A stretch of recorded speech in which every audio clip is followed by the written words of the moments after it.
اور آپ حضرات مجھے نہ کہیں کہ ہم آپ کو خوش آمدید کہتے ہیں، میں آپ سے کہتا ہوں میں آپ کو خوش آمدید کہتا ہوں۔ میں نے آپ کو معاف کر دیا۔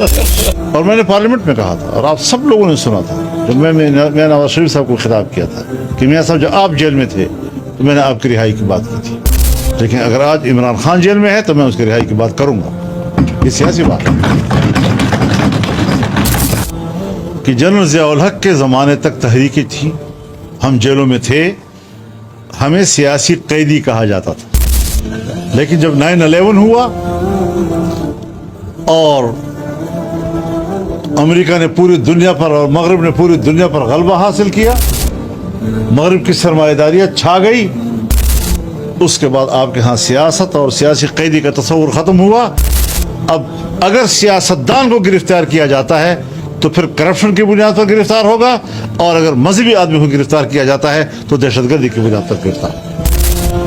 وہ جو کسی زمانے سے بات چلی آ رہی ہے کہ ملک کے سیاسی نظام میں فوج کا کردار ہونا چاہیے اور اس کو قانون کے حوالے سے اس کو آپ کردار دیں، یہ تو ترکی بنانا چاہتے تھے، ہم ترکی حکومت بنانا چاہتے تھے کہ اس میں فوج کا کردار ہونا چاہیے۔ آج اس قانون کے تحت ان کو یہ کردار دے دیا گیا ہے۔ یہ سارے اختیارات جو فیڈرل گورنمنٹ کے پاس تھے وہ آپ نے آج چیف آف ڈیفنس فورسز کو حوالے کر دیا، اور ان کو اگر آپ نے ایڈوائزر بھی بنا دیا ہے، ڈیفنس ایڈوائزر، تو اب وہ کیبنٹ میں بیٹھے گا،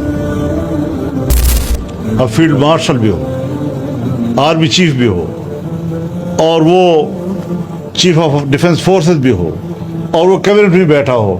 آپ بتائیں فیصلے کون کرے گا؟ نواز شریف صاحب کرے گا؟ پاکستان تحریک انصاف کا ایک وفد میرے ہاں تشریف لایا تھا، ان سے یہ عرض کیا تھا کہ آپ نے ایک اچھا آغاز کیا ہے، بدایت خیر، اور تدریجی طور پر تحلیل ہوتی ہیں ساری چیزیں، بیک وقت نہیں ہوتی۔ میری زندگی کا جو سیاسی آغاز ہے وہ جنرل ضیاء الحق کے ماشاء اللہ کے خلاف تحریک ہے، تو میری سیاست کی ابتدائی اسٹیبلشمنٹ کے ساتھ ٹکراؤ کی ہے، اور پبلک میں نظر آئے کہ یہ لوگ جو اس وقت اکٹھے ہم سے بات کر رہے ہیں ان کی ترجیحات کیا ہیں، ہم ہیں یا اپنی ذات، ہم ہیں یا اپنا مفاد۔ پبلک کو نظر آئے، پبلک سمجھتی ہے چیزوں کو۔ 45 سال سے افغانستان پاکستان کے درمیان خط کے اوپر مسلسل جنگ ہو رہی ہے اور خون بہہ رہا ہے، اور وہ زخم گہرا ہوتا جا رہا ہے، پھیلتا جا رہا ہے، اور خاکم بدہن۔ اگر نصف صدی ایک خط کے اوپر مسلسل خون بہتا رہے، وہ جغرافیائی تبدیلیوں کی نشاندہی بھی کرتا ہے۔ قرآن کریم نے جگہ جگہ پر اس ترجیح کو جو ذکر کیا ہے وہ دو ہی چیزیں۔ آپ لیلاف قریش کو پڑھیں، فَلْيَعْبُدُوا رَبَّ هَذَا الْبَيْتِ الَّذِي أَطْعَمَهُم مِّن جُوعٍ وَآمَنَهُم مِّن خَوْفٍ۔ صرف دو باتوں کا ذکر کیا، جس نے تمہیں بھوک سے میں کھانا کھلایا، روزی دی، اور جس نے بدامنی میں تمہیں امن دیا اور خوف سے نجات دلایا۔ وَلَنَبْلُوَنَّكُمْ بِشَيْءٍ مِّنَ الْخَوْفِ وَالْجُوعِ، بھوک اور خوف اکٹھا ذکر ہے۔ ضرب اللہ مثلا قریۃ کانت آمنۃ مطمئنۃ یأتیہا رزقہا رغدا من کل مکان، امن بھی تھا اور روزگار وہ بھی کھچ کھچ کے آ رہا تھا، اقتصاد بھی بہتر تھا۔ فکفرت بانعم اللہ، جب انہوں نے اللہ کی نعمتوں کا انکار کیا، فاذاقها اللہ لباس الجوع والخوف، پھر بھوک اور بدامنی کا مزہ چکھا دیا۔ حضرت ابراہیم علیہ السلام جو توحید کا علم بلند کر رہے تھے اور بندے اور رب کے درمیان تعلق جوڑ رہے تھے اور شرک کے خلاف بات کر رہے تھے، لیکن جب اللہ تعالیٰ نے اعلان کیا انی جاعلک للناس اماما، میں اب آپ کو پوری انسانیت کا امام بنانے والا ہوں، امامت کبریٰ عطا فرمائی، اب ڈیوٹی بدل گئی، ترجیحات تبدیل ہو گئی۔ وہ تو عقیدے کا اصلاح، وہ عبادات اور بندگی کا درس اب تبدیل ہو گیا۔ وَإِذْ قَالَ إِبْرَاهِيمُ رَبِّ اجْعَلْ هَذَا بَلَدًا آمِنًا، وارزق اہلہ من الثمرات من آمن منہم باللہ والیوم الآخر، کہ اللہ میرے اس شہر کو امن کا گہوارہ بنا دے۔ شہر میں جو لوگ اللہ اور یوم آخرت پر ایمان لائے ان کو رزق عطا فرمائے۔ اب دیکھیے صرف مومن کے لیے اللہ نے کہا نہیں، قال ومن کفر فامتعہ قلیلا، جس نے کفر کیا ہے میں اس کو بھی دنیا کی زندگی میں معیشت دوں گا اور خوشحال معیشت دوں گا۔ بتاؤ تو سے ہمیں ہو کیا رہا ہے؟ ہم بھی گفتگو کریں گے، آپ بھی کریں، ہمارے سامنے بھی حقائق ہیں۔ ان کو اگر اپنی انٹیلیجنس پر بھروسہ ہے، ٹھیک ہے انٹیلیجنس ہوتی ہے پوری دنیا میں، لیکن ہم بھی پارٹیاں ہیں،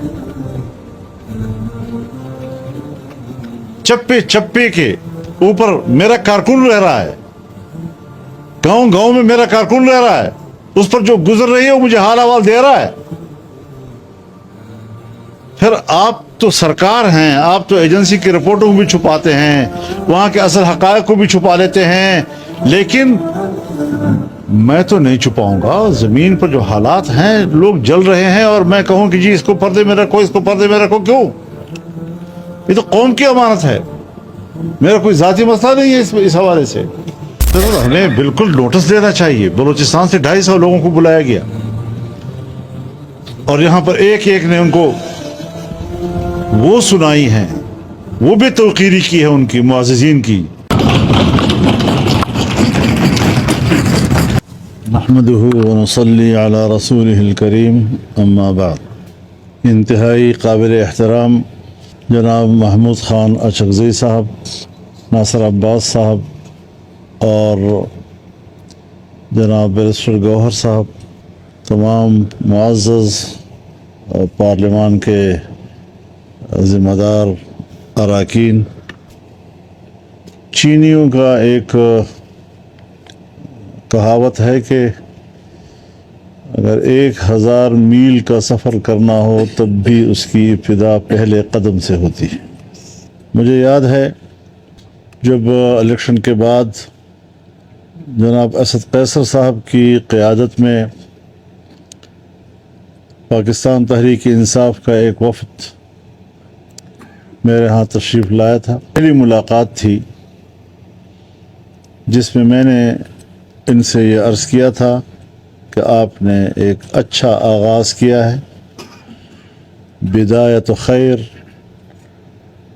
لیکن جو رکاوٹیں مشکلات ہمارے درمیان ہیں اس کی بنیاد اب رکھ دی گئی ہے کہ اس کو تحلیل کیا جائے، اور تدریجی طور پر تحلیل ہوتی ہیں، ساری چیزیں بیک وقت نہیں ہوتی۔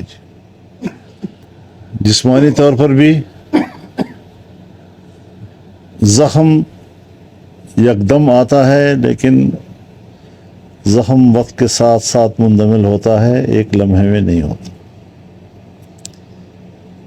بیماری یکدم آ جاتی ہے، لیکن اس بیماری کا ازالہ وقت کے ساتھ ساتھ ہوتا ہے، ایک لمحے میں نہیں ہوا کرتا۔ چنانچہ وہ سفر شروع ہوا،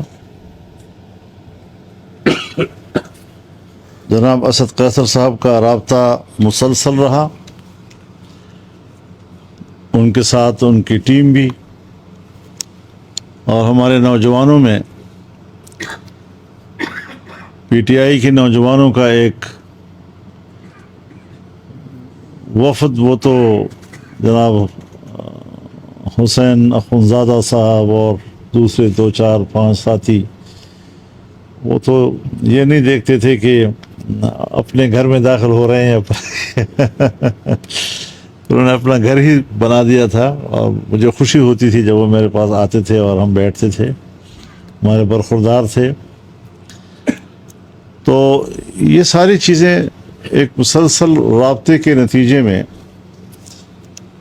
میں 1988 سے اسمبلی میں ہوں، اور میری زندگی کا جو سیاسی آغاز ہے وہ جنرل ضیاء الحق کے مارشل لاء کے خلاف تحریک ہے۔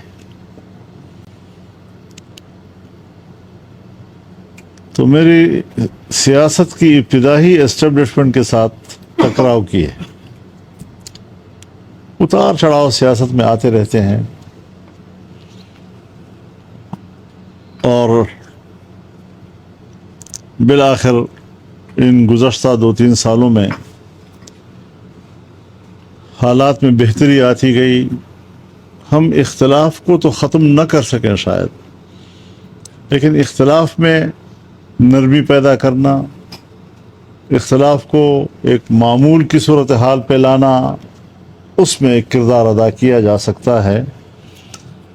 اور الحمدللہ پارٹیاں اور بھی ہیں، دوسری پارٹیوں سے بھی ہمارے اختلاف رائے ہیں، لیکن ساتھ ساتھ ایک تعلق بھی ہے، احترام بھی ہے ایک دوسرے کا.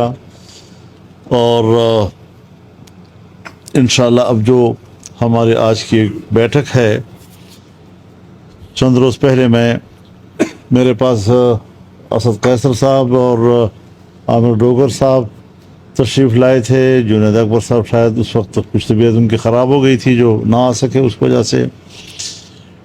اور پھر میں نے ان سے کہا کہ میں خود آتا ہوں آپ کے ہاں لیڈر آف دی اپوزیشن کے چیمبر میں، اور ایک مختصر سی اس میٹنگ میں ہم اگلا رائے عمل طے کرتے ہیں. چنانچہ میں وہاں حاضر ہوا، اور میں نے ان سے یہ کے سامنے ایک تجویز رکھی کہ پارلیمانی سیاست میں اور پارلیمنٹ کے اندر ایک حکومت ہوا کرتی ہے، ایک حزب اختلاف ہوا کرتا ہے.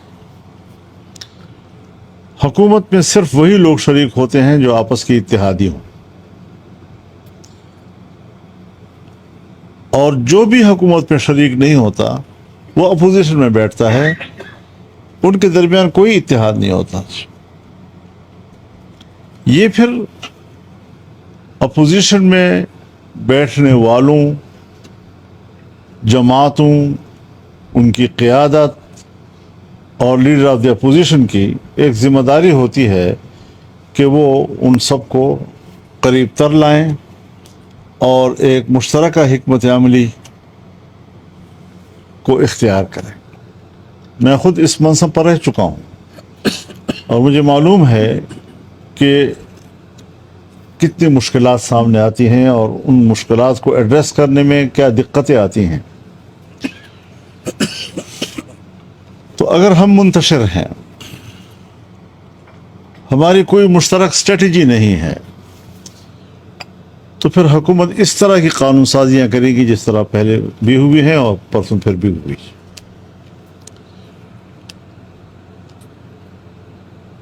26ویں ترمیم ایک امتحان تھا ہمارے لیے، اس میں کوئی شک نہیں.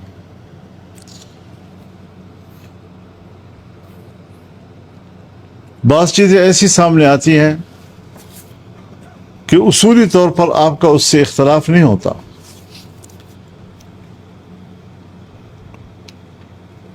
اور اگر آپ صرف اس ایک نقطے کو پکڑتے ہیں کہ یہ آپ غیر نمائندہ ہیں اور ہم آپ سے کوئی بات نہیں کرتے، تو پھر وہ اوچھے ہتھ کنڈیوں کے ساتھ بھی کوئی نہ کوئی راستہ نکال لیتے ہیں. تو پھر ضرور اس میں اپنا کردار شامل کرنا ہوتا ہے تاکہ ہم اپنی صلاحیتوں کی بنیاد پر اس کا راستہ روک سکیں یا اس میں اصلاح کر سکیں. جیسا کہ ذکر کیا گیا کہ 26ویں آئینی ترمیم میں ہم نے جہاں ان کو ضرورت تھی کہ 2-3 دن کے اندر اندر آپ فیصلہ کریں ہمیں ووٹ دینے کا، وہاں ہم نے 1 مہینہ 1 ہفتہ تک اس کو کھینچا. اور اس میں پی ٹی آئی کے جو لیڈرشپ تھی، ان کے جو آئینی قانونی ماہرین تھے، لمحہ بلمحہ ہمارے درمیان رابطہ رہا. کوئی ایک پیش رفت بھی ایسی نہیں کہ جس سے ہم نے پی ٹی آئی کی قیادت کو اور ان کے نمائندوں کو آگاہ نہیں کیا. اور وہ رہنمائی بھی کرتے رہے، وہ یہ بھی بتاتے تھے کہ آپ اس میں یہ غلط ہے، یہ غلط ہے، یہ غلط ہے، اس کو ٹھیک کرنا ہے، اس کو ٹھیک کرنا ہے. اور اس سے ہمیں تقویت ملتی تھی، اور اس کا فائدہ یہ ہوا کہ ہم نے بہت سی خرابیوں کا ازالہ کیا، اور اس وقت ہم نے مذاکرات کو حتمی شکل دی جب پی ٹی آئی نے کہا کہ اب ہمارا کوئی اعتراض باقی نہیں رہا ہے، اور پھر مشترکہ پریس کانفرنس کی۔ پھر ہم نے کچھ اپنے ترامیم بیچ میں پیش کی، جس میں اسلامی نظریاتی کونسل کے سفارشات پر ڈبیٹ، وفاقی شرعی عدالت کو مزید تقویت دینے اور سودی نظام کے خاتمے کے حوالے سے کچھ ترامیم تھی، دینی مدارس کے حوالے سے قانون سازی تھی۔ وہ سارے معاملات اس میں ضم کر دیے گئے اور اس کو حل کر دیا گیا۔ لیکن پھر 27ویں ترمیم آئی، اور جو کچھ انہوں نے ہمارے ساتھ تسلیم کیا تھا وہ تمام چیزیں واپس کی، اور انہوں نے 26ویں ترمیم کی افادیت کو ختم کر دیا۔ تو میں یہ سوچتا ہوں کہ جس چیزوں پر آپ کے اور ہمارے درمیان اتفاق ہوا ہے، ہم کم از کم اپنے باہمی کمٹمنٹ جو ہے اس پر قائم رہیں۔ حکومت کے رویے اپنی جگہ پر، مجھے یاد ہے 1977 میں جب پیپلز پارٹی کی حکومت کے خلاف تمام سیاسی جماعتوں کا اتحاد بنا، پاکستان قومی اتحاد کا، تو بہت بڑی تحریک چلی اور ہزاروں لوگ جیلوں میں چلے گئے، لیکن نتیجے میں مارشل لا لگ گیا۔ اب ظاہر ہے کہ ابتدا میں تو تمام ہمارے حلقوں کے اوپر پیپلز پارٹی کی مخالفت جو ہے وہ جذباتی طور پر سوار تھی، اور اس کا فائدہ جنرل ضیاء الحق کو پہنچ رہا تھا، اور کچھ وقت ایک تعاون کا سلسلہ بھی چلا۔ اور تعاون کی بنیاد کیا تھی کہ الیکشن آپ نے اسی بنیاد پر کرنے ہیں جس پر پیپلز پارٹی اور مسلم پی این اے کے درمیان طے ہوا ہے، اور انہوں نے کہا میں 90 دن کے اندر الیکشن کرا دوں گا، اور اسی معاہدے کی بنیاد پر کراؤں گا۔ اب یہ ایک قومی سطح کا عہد و پیمان تھا، قوم کے ساتھ ایک کمٹمنٹ تھی، لیکن وقت کے ساتھ ساتھ جب انہوں نے اس سے انحراف کیا تو مفتی صاحب نے واضح طور پر اعلان کیا کہ میں عوام کے ساتھ جو کمٹمنٹ ہے اس کو مسرد نہیں کر سکتا۔ اور پھر اس کے بعد ایم آر ڈی بنی، ہمارے علی بھائی جو ہے ان کے والد محترم مرحوم اصغر خان صاحب ہمارے قائد تھے، ہمارے بڑے تھے، ہمارے بزرگ تھے۔ ہم سب نے ایک محنت کی، پیپلز پارٹی کی بشمول ایم آر ڈی بنائی ہم نے، شدید اختلافات کے باوجود بالآخر آپ کو ایک قومی مسئلے پر اکٹھا ہونا پڑتا ہے کہ قوم پہلے ہوتی ہے۔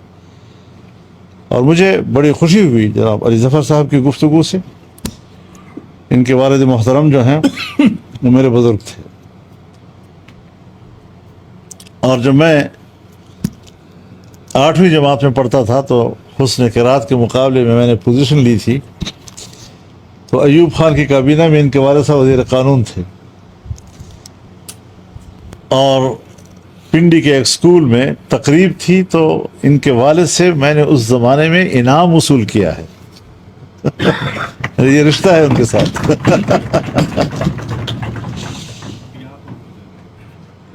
اور پھر انہوں نے ایک کتاب لکھی، اور اس میں انہوں نے مفتی صاحب کا تذکرہ کیا یا میرا تذکرہ کیا، تو مجھے فون کیا کہ آپ میرے دفتر میں آئیں گے۔ ان کے حکم پر میں لاہور میں ان کے دفتر میں گیا، انہوں نے کتاب اٹھائی، تصویر نکالی، مجھے پیش کی انہوں نے، اور حوالہ دیا کہ یہ حوالے میں نے آپ کی اس کتاب میں دیے۔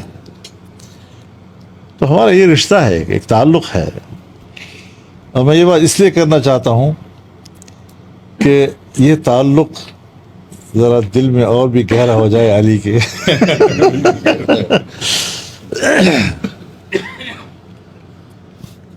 تو اس وقت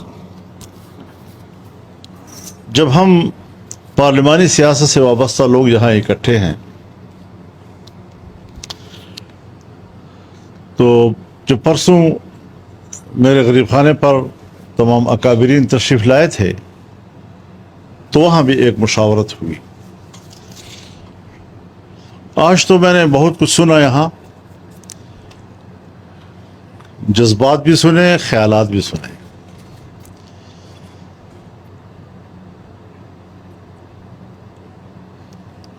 ہمارا جو اپنا ایک سیاسی تجربہ ہے، پس منظر ہے، جو کچھ ہم نے سیکھا ہے بطور ایک طالب علم کے اس میدان میں، اور بڑوں سے سیکھا ہے، ہم نے نیشنل لیول کے ایشوز کو ایڈریس کرنا ہے، جس سے ملک کا براہ راست تعلق ہے اور جس سے ملک کے عوام کا براہ راست تعلق ہے۔ میں، محمود خان، راجہ صاحب، ہم آپس میں سب یہ بعد میں ہیں۔ پہلے ہم نے اپنے ملک اور اپنے ملک کے جو عوام کے مسائل و مشکلات ہیں اس کو پرائرٹی دینی ہے، اس کو ترجیح دینی ہے، اور پبلک میں نظر آئے کہ یہ لوگ جو اس وقت اکٹھے ہم سے بات کر رہے ہیں ان کی ترجیحات کیا ہیں، ہم ہیں یا اپنی ذات، ہم ہیں یا اپنا مفاد۔ پبلک کو نظر آئے، پبلک سمجھتی ہے چیزوں کو، وہ شاید الفاظ میں عام آدمی اس کی تعبیر نہ کر سکے، لیکن اس کے اندر کے جو احساسات ہوتے ہیں وہ ضرور اپنی چیزیں وصول کرتی ہے، وہ سمجھتی ہے ساری باتیں۔ تو اس حوالے سے ہم نے جو مشاورت کی اور ہم نے جو ترجیحات طے کی اور جو ہم آج آپ کے سامنے پیش کرنا چاہتے ہیں، یقیناً اس وقت جو ملک کے اندر اور خاص طور پر دو صوبوں کے اندر امن و امان کی صورتحال ہے، یہ صورتحال عام موروثی صورتحال سے مختلف ہے۔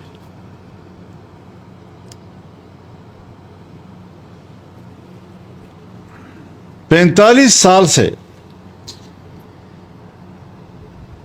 افغانستان پاکستان کے درمیان خط کے اوپر مسلسل جنگ ہو رہی ہے اور خون بہہ رہا ہے،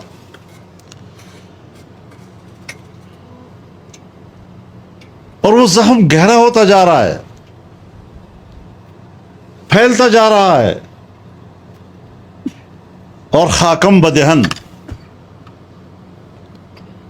اگر نصف صدی ایک خط کے اوپر مسلسل خون بہتا رہے، وہ جغرافیائی تبدیلیوں کی نشاندہی بھی کرتا ہے۔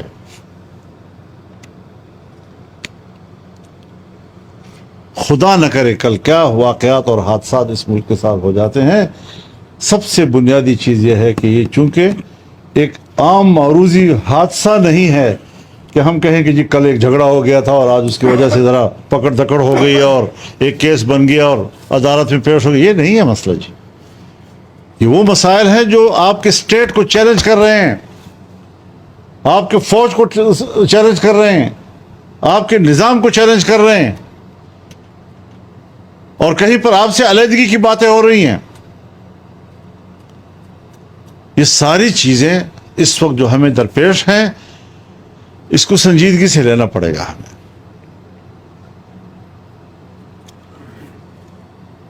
اور پھر جہاں بدامنی ہوتی ہے، خوف کا ماحول پیدا ہو جاتا ہے، اس کے اثرات اقتصاد پہ پڑتے ہیں، معیشت پہ پڑتے ہیں۔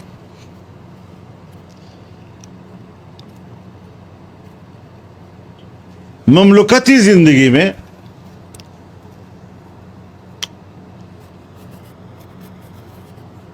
جو حکومتی ذمہ داریاں ہیں، قرآن کریم نے جگہ جگہ پر اس ترجیح کو جو ذکر کیا ہے وہ دو ہی چیزیں۔ آپ لإلاف قریش کو پڑھیں، فَلْيَعْبُدُوا رَبَّ هَذَا الْبَيْتِ الَّذِي أَطْعَمَهُم مِّن جُوعٍ وَآمَنَهُم مِّن خَوْفٍ۔ صرف دو باتوں کا ذکر کیا، جس نے تمہیں بھوک سے میں کھانا کھلایا، روزی دی، اور جس نے بدامنی میں تمہیں امن دیا اور خوف سے نجات دلایا۔ وَلَنَبْلُوَنَّكُمْ بِشَيْءٍ مِّنَ الْخَوْفِ وَالْجُوعِ، بھوک اور خوف اکٹھا ذکر ہے۔ ضرب الله مثلا قرية كانت آمنة مطمئنة يأتيها رزقها رغدا من كل مكان. امن بھی تھا اور روزگار وہ بھی کھچ کھچ کے آ رہا تھا، اقتصاد بھی بہتر تھا. فکفرت بانعم اللہ، جب انہوں نے اللہ کی نعمتوں کا انکار کیا، فاذاقها اللہ لباس الجوع والخوف، پھر بھوک اور بدامنی کا مزہ چکھا دیا انہوں نے.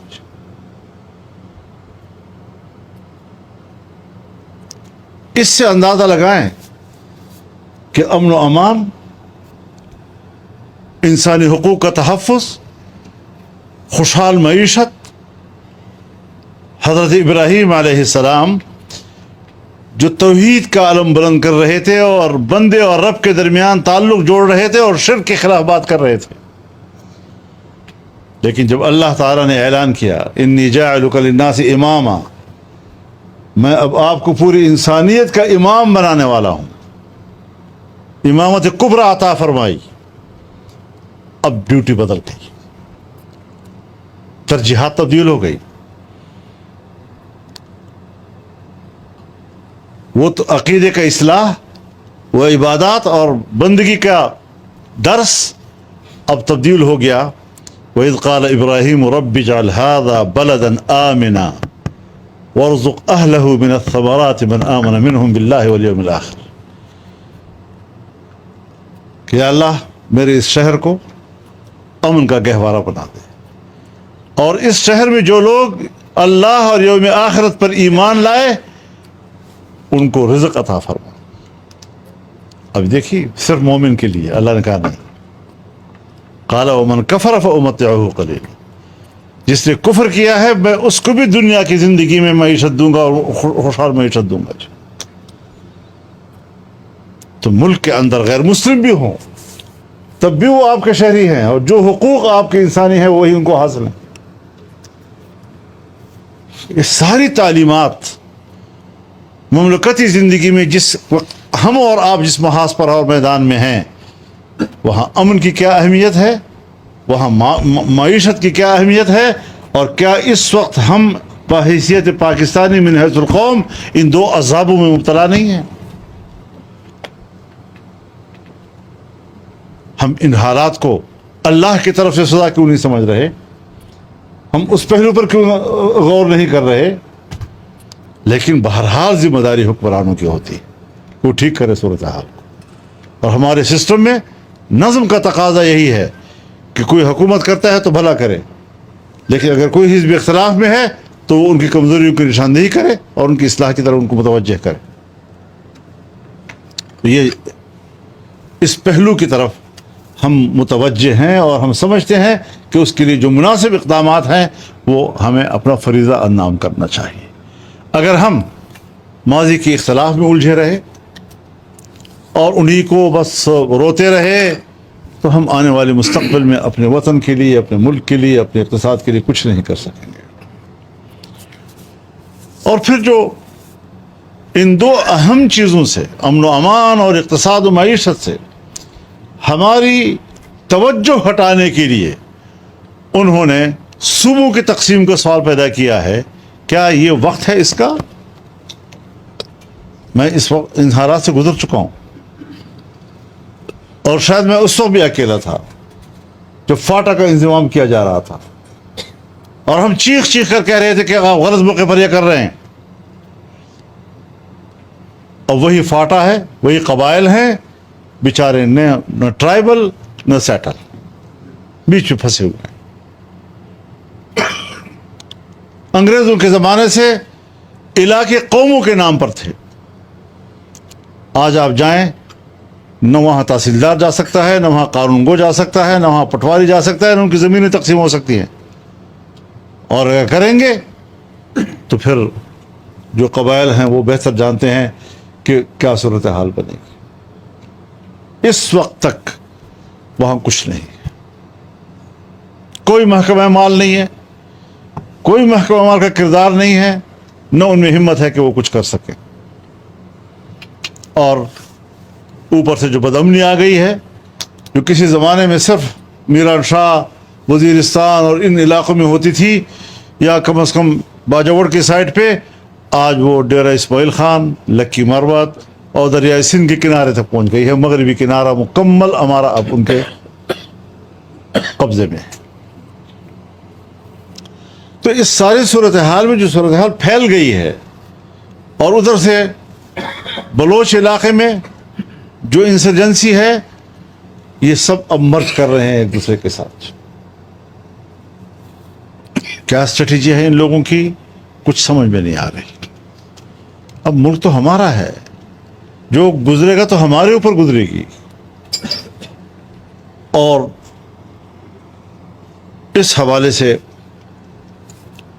ادھر طالبان کا مسئلہ، طالبان کے کئی گروپس ہیں، داعش کا مسئلہ، BLA کا مسئلہ، اور ہمارے 2 صوبے کس حالات میں ہیں، اور اب کشمیر کی طرف جو صورتحال بنتی چلی جا رہی ہے، کچھ معلوم نہیں کیا ہو رہا ہے. اور اگر ہم طول دیتے رہے کشمیر کے مسئلے کو، تو ابتدا میں تو اس پوری تحریک کے اوپر جو قبضہ تھا یا جو قیادت تھی وہ الحاق پاکستان والی تھی، لیکن رفتہ رفتہ اس کے اندر جو خود مختار کشمیر یا پاکستان سے لا تعلق ہونے کی جو عناصر ہیں، وہ جس طرح اس میں سرایت کر رہے ہیں، وہ غالب آ جائیں گے. اور پھر کیا صورتحال بنے گی کچھ پتہ نہیں. ان حالات میں ملک ہر طرف سے گھرا ہوا ہے. افغانستان کی سرحد بند کر دی گئی ہے. ہمارے پورے ملک کے پنجاب سے لے کر سندھ تک ان کے کاروبار، ان کے پھل فروٹ، یہ سارا افغانستان کے ساتھ کاروبار ہوتا رہا ہے. افغانستان سے آگے وسط ایشیا کے ساتھ کاروبار ہوتا رہا ہے. ان کے پورے کاروبار کا انحصار پاکستان کے اوپر ہے. وہ وسط ایشیا کو اہمیت نہیں دے رہے، وہ پاکستان کو اہمیت دیتے ہیں. لیکن 10-10 کلومیٹر، 5-5 کلومیٹر دونوں طرف سے ٹرکیں کھڑی ہیں، اور ترکاری بھی ضائع ہو رہی ہے، پھل بھی ضائع ہو رہے ہیں، کچھ بھی. اور پھر خاص طور پر جو قبائلی تاجر ہے، جس کا انحصار ہی افغانستان کی تجارت پر ہے، اس کا تو بالکل کچومر نکل گیا. کہتا ہمارا کیا گناہ ہے؟ لیکن ہم تو ملک کی جنگ لڑ رہے ہیں، تو ہم تو ملک کی جنگ لڑ رہے ہیں. بھائی ملک انسانی حقوق کے لیے ہوتا ہے. اگر آپ انسانی حقوق کا تحفظ نہیں کر سکتے تو یہ قطر ملک کی خدمت نہیں ہے کہ آپ ایک ملک کے ساتھ لڑ رہے ہیں اور بس. اور یہ ایک الگ موضوع ہے، اس پر مزید تفصیلات کی الگ ضرورت ہے. اور ظاہر ہے کہ سیاسی کارکن جو جیلوں میں ہیں، اگر، اور میں نے پارلیمنٹ میں کہا تھا اور آپ سب لوگوں نے سنا تھا، جب میں نواز شریف صاحب کو خطاب کیا تھا کہ میاں صاحب جب آپ جیل میں تھے تو میں نے آپ کی رہائی کی بات کی تھی، لیکن اگر آج عمران خان جیل میں ہے تو میں اس کی رہائی کی بات کروں گا. یہ سیاسی بات ہے. کارکن جیلوں میں ہے، سیاسی کارکن کیوں جیلوں میں ہونا چاہیے؟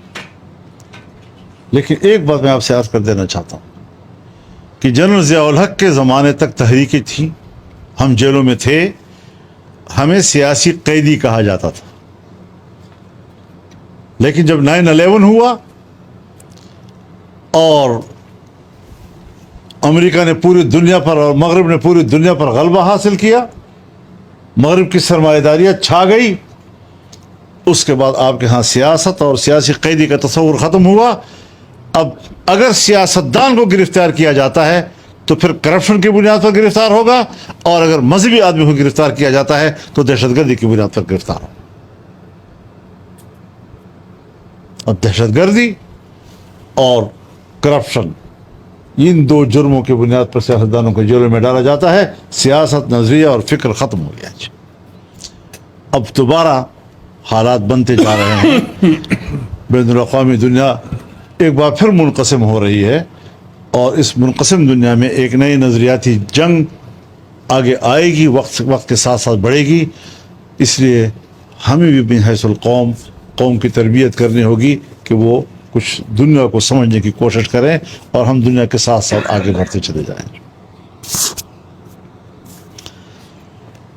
اس کے ساتھ ہی جب ہم نے کہا کہ ہماری مشرقی سرحد بھی بند ہے، ہماری مغربی سرحد بھی بند ہے، چائنا کا اعتماد بھی ٹوٹ چکا ہے، ایران کی بھی اپنی مشکلات ہیں، تو آپ نے تو ملک کو ایک محصور ریاست بنا دیا ہے. ہمیں بتاؤ تو صحیح، ان کیمرہ اجلاس کرو اور پارلیمان کو مطمئن کرو پہلے کہ پاکستان کہاں کھڑا ہے. لیکن ان کو شاید خطرہ ہے اس سے کہ جب ان کیمرہ اجلاس ہوگا تو پی ٹی آئی والے ہنگامہ کریں گے. تو میں نے کہا نہیں، اس سے پہلے ان کے دور میں بھی ہوا ہے، اس سے پہلے بھی ہوا ہے. میں نے آپ سے اجازت تو نہیں لی تھی، لیکن میں نے کہہ دیا تھا کہ ان کی ذمہ داری میں لیتا ہوں. بلاؤ.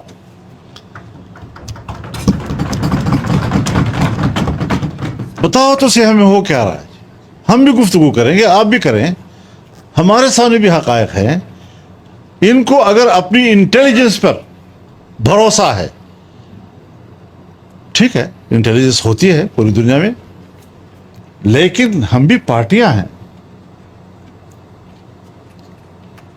چپے چپے کے اوپر میرا کارکن رہ رہا ہے، گاؤں گاؤں میں میرا کارکن رہ رہا ہے، اس پر جو گزر رہی ہے وہ مجھے حال احوال دے رہا ہے.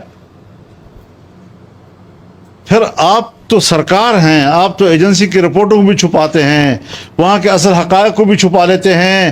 لیکن میں تو نہیں چھپاؤں گا. زمین پر جو حالات ہیں، لوگ جل رہے ہیں، اور میں کہوں کہ جی اس کو پردے میں رکھو، اس کو پردے میں رکھو، کیوں؟ یہ تو قوم کی امانت ہے، میرا کوئی ذاتی مسئلہ نہیں ہے اس حوالے سے. تو جو کچھ حضرت اس وقت ہو رہا ہے، اور جس طرح ہماری پولیس اس وقت مشکل میں ہے، اور میں آپ کو بتا دوں، اور آپ کو علم بھی ہے کہ ہمارے کچھ اضلاع تو وہ ہیں کہ جہاں پر چین آف کمانڈ ٹوٹ چکا ہے. کانسٹیبلز نے اپنی وہ بنا دی ہیں، اور وہ نہ ڈی آئی جی کو مانتے ہیں، نہ ڈی پی کو مانتے ہیں، نہ آئی جی کو مانتے ہیں. خود بندوق اٹھا کے لڑ رہے ہیں اور لڑ رہے ہیں. اور ایک کانسٹیبل نے ڈی آئی جی کی سیکورٹی کلوز کر دی پرسوں، بنو کی ڈی آئی جی کی، بنو میں بنو کے ڈی آئی جی کی سیکورٹی ایک کانسٹیبل کے حکم پر کلوز کر دی گئی. بڑی مشکل سے اب آج جو ہے شاید آپ کی حکومت نے وہاں ڈی آئی جی تبدیل کیا ہے. اس کو ایڈریس کرنا ہے. یہ چیزیں وہ ہیں جو میں اس لیے آپ کے نوٹس میں لانا چاہتا ہوں کہ یہ وہ حالات ہیں. میری نظر میں شاید مجھ سے بہتر ہمارے دوسرے اکابرین جانتے ہوں، لیکن ان چیزوں کو ہم نے ایڈریس کرنا ہے، اس کے بغیر ہم نہیں چل سکتے آگے. یہ وہ چیزیں ہیں کہ جو ہمارے درمیان ایک قدر مشترک پیدا کر رہی ہیں. سارے منزل ایک ہی دن میں طے نہیں ہوا کرتے. اگر ہم نیک نیت ہوں گے، اگر ہم 3 سال کے بعد آج یہاں بیٹھے ہیں، تو اگلے سال 2 سالوں میں ہم کچھ زیادہ اس سے آگے بڑھ چکے ہوں گے. پھر آپ جو کچھ ارشاد فرما رہے ہیں شاید وہ بھی نصیب ہو جائے. لیکن ایک ہی لمحے میں تو وہ ساری صورتحال نہیں بنتی. اب اس حوالے سے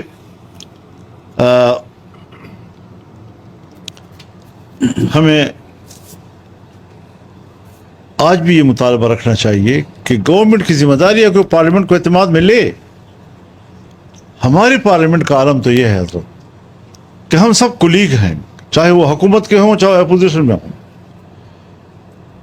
اور اگر حکومت کی آواز قوم تک پہنچ سکتی ہے تو میری آواز بھی اسی طرح قوم تک پہنچے.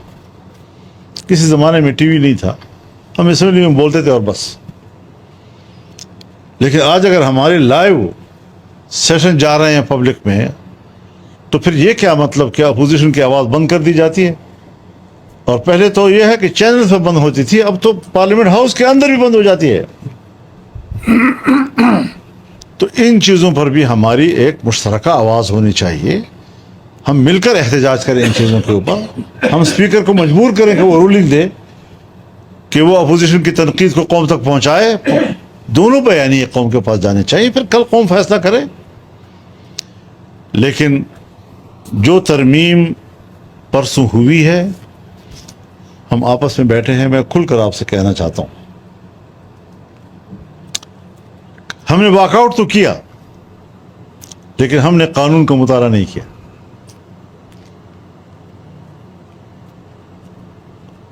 اگر ہم اس قانون کا مطالعہ کر لیتے تو ہم پہلے لڑتے, اپنا پوائنٹ آف ویو دیتے, بحث کرتے. اگر وہ زبردستی ووٹ کا مرحلہ تھا تو پھر ہم بالکل واک آؤٹ کر لاتے. لیکن نشاندہی تو ہونی چاہیے تھی. وہ جو کسی زمانے سے بات چلی آ رہی ہے کہ ملک کے سیاسی نظام میں فوج کا کردار ہونا چاہیے اور اس کو قانون کے حوالے سے اس کو آپ کردار دیں, تو یہ تو ترکی بنانا چاہتے تھے, ہم ترکی حکومت بنانا چاہتے تھے کہ اس میں فوج کا کردار ہونا چاہیے. آج اس قانون کے تحت ان کو یہ کردار دے دیا گیا ہے. اور میں درخواست کروں گا بیضو صاحب سے بھی, علی ظفر صاحب سے بھی, کامران صاحب سے بھی, یہ بیٹھیں آپس میں اور آپ ان چیزوں کو ڈسکس کریں, کہاں کہاں پر کیا کچھ ہوا ہے اس کے اندر. وہ جو فیڈرل گورنمنٹ کے اختیارات تھے, فوج کے ادارے کے اختیارات کے حوالے سے جو ایگزیکٹو اختیارات تھے, جس میں بری فوج ہو, فضائی فوج ہو, بحری فوج ہو, اس کی قیادت میں رد و بدل کرنا, چھٹی دینا نہ دینا, ترقی دینا نہ دینا, کسی کی ملازمت ہوئے, یہ سارے اختیارات جو فیڈرل گورنمنٹ کے پاس تھے وہ آپ نے آج چیف آف ڈیفنس فورسز کو حوالے کر دیے ہیں. اور ان کو اگر آپ نے ایڈوائزر بھی بنا دیا ہے, ڈیفنس ایڈوائزر, تو اب وہ کیبنٹ میں بیٹھے گا.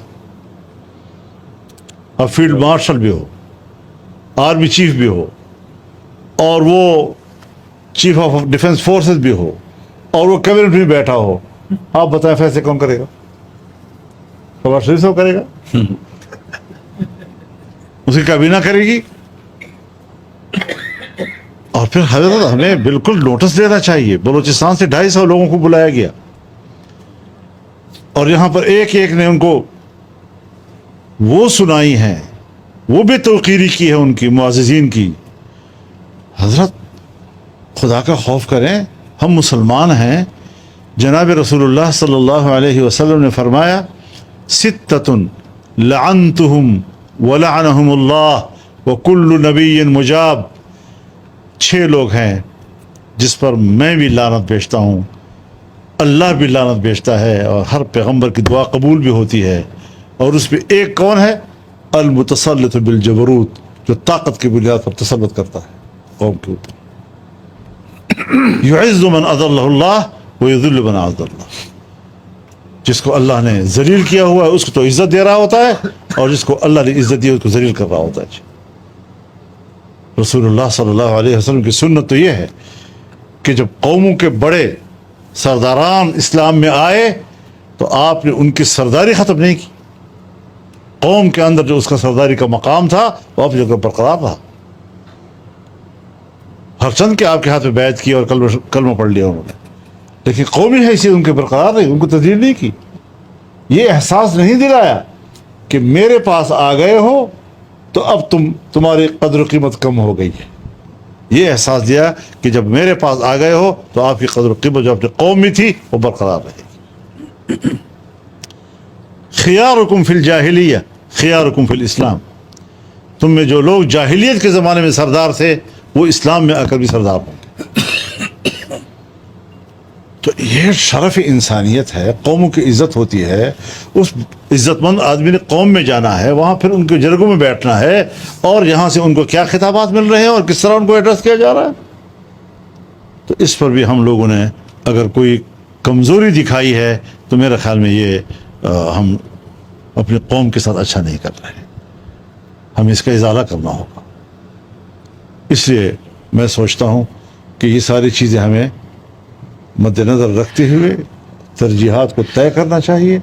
جو ترجیحات طے ہوئی ہیں وہ تو طے ہوئے ہیں, وہ اصولی امور ہیں, لیکن روزمرہ جو اس قسم کی صورتحال سامنے آتی ہے اس پر بھی ہمیں ایک مشترکہ حکمت عملی کی طرف جانا چاہیے. اور جو تجویز جناب علی ظفر صاحب نے دی ہے کہ کچھ آدمی مسلسل بیٹھے رہیں, وہ ہر شام کو ایجنڈا وصول کریں اور الصبح اجلاس سے پہلے اس پر بیٹھ کر ایک رائے بنائیں, اور وہ رائے جو ہے وہ تمام اراکین کو پہنچائیں, تاکہ اسمبلی میں جو بھی اراکین بیٹھے ہوں ان کے پاس پتہ ہو کہ میری لائن یہ ہے. تو بعض دفعہ کچھ ساتھی نہیں آتے، کچھ آ جاتے ہیں، لیکن جو بھی موجود ہو ان کو پتہ ہونا چاہیے کہ آج کے ایجنڈے پر فلاں نقطے پر ہمارے موقف یہ ہے. یہ ایک مشترکہ ایک اسٹریٹجی بنانا، مشترکہ اقدامات کے لیے ایک لائحہ عمل بنانا، یہ میری تجویز تھی اور یہ میری تجویز ہے.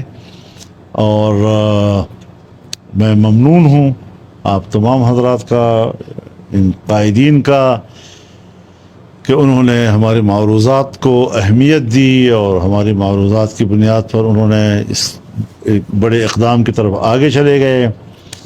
اور آپ حضرات مجھے نہ کہیں کہ ہم آپ کو خوش آمدید کہتے ہیں، میں آپ سے کہتا ہوں میں آپ کو خوش آمدید کہتا ہوں. میں نے آپ کو معاف کر دیا.